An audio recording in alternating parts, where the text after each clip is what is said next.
সকল দর্শককে শুভ সকাল সহ আমি হ্যালো মালদা থেকে অনুরোধ করি যে আপনারা হ্যালো মালদা চ্যানেলটি সাবস্ক্রাইব করবেন এবং পাশে থাকা ঘণ্টাটি অন করবেন ও লাইক শেয়ার এবং কমেন্ট করবেন। আসছি সঙ্গে আজ পবিত্র ঈদে মিলাদুন্নবী শাহ বিশ্বনবীর আগমনের মাহেন্দ্রক্ষণে উম্মাহ জুড়ে আনন্দ উদ্দীপনা। আজকের দিনটি মুসলিম উম্মাহর কাছে এক বিশেষ মহিমাময় দিন। আজ ১-২ রবিউল আওয়াল, যে দিন মানবতার মুক্তির দূত বিশ্বনবী হরত মুহাম্মদ মুস্তাফা সাল্লাল্লাহু আলাইহি ওয়াসাল্লাম এই পৃথিবীতে আগমন করেছিলেন। তার জন্ম শুধু আরবের মরুভূমিকে নয়, সমগ্র মানবজাতিকে আলো ও সত্যের পথে পরিচালিত করেছে। বিশ্বব্যাপী উদযাপন। পবিত্র ঈদে মিলাদুন্নবী উপলক্ষে বিশ্বের সর্বত্রই ধর্মীয় ভাবগাম্ভীর্য ও গভীর শ্রদ্ধার সাথে দিনটি উদযাপিত হচ্ছে। মক্কামদিনায় বিশেষ ইবাদত, কুরআন তেলাওয়াত, দরুদ শরীফ পাঠ এবং মিলাদ মাহফিল অনুষ্ঠিত হচ্ছে। বাংলাদেশসহ মুসলিম প্রধান দেশগুলোতে সরকার ও বিভিন্ন সামাজিক ধর্মীয় সংগঠনের উদ্যোগে আয়োজন করা হয়েছে বর্ণাঢ্য কর্মসূচি।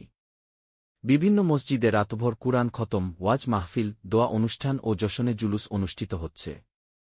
ধর্মপ্রাণ মুসলমানরা ঘরে ঘরে মিলাদ শরীফ ও দোয়া মাহফিলের আয়োজন করেছেন। নবীজির জীবনী থেকে শিক্ষা। আলোচনা সভায় বক্তারা বলেছেন, নবী করিম শাহ ছিলেন বিশ্বমানবতার মুক্তির দূত। তিনি ছিলেন দয়া, ক্ষমা ও শান্তির প্রতীক।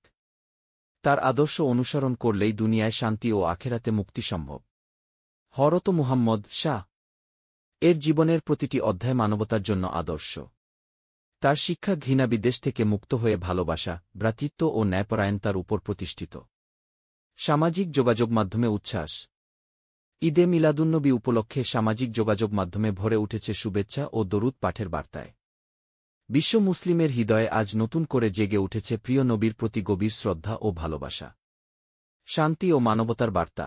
এই দিনটিকে ঘিরে আলেমরা আহ্বান জানিয়েছেন নবী করিম শাহ এর জীবন ও আদর্শ থেকে শিক্ষা গ্রহণের জন্য।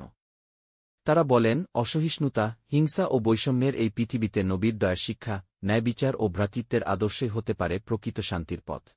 নিউজ চ্যানেলের সাথে ধরে হ্যালো মালদা থেকে বাংলা সংবাদ দেখার জন্য অশেষ ধন্যবাদ সকলকে। সর্বশেষে চ্যানেলটি সাবস্ক্রাইব করবেন এবং বেলঘণ্টাটি অন করবেন। লাইক শেয়ার এবং কমেন্ট করতে ভুলবেন না। সংবাদ আপাতত এখানে শেষ করা হলো।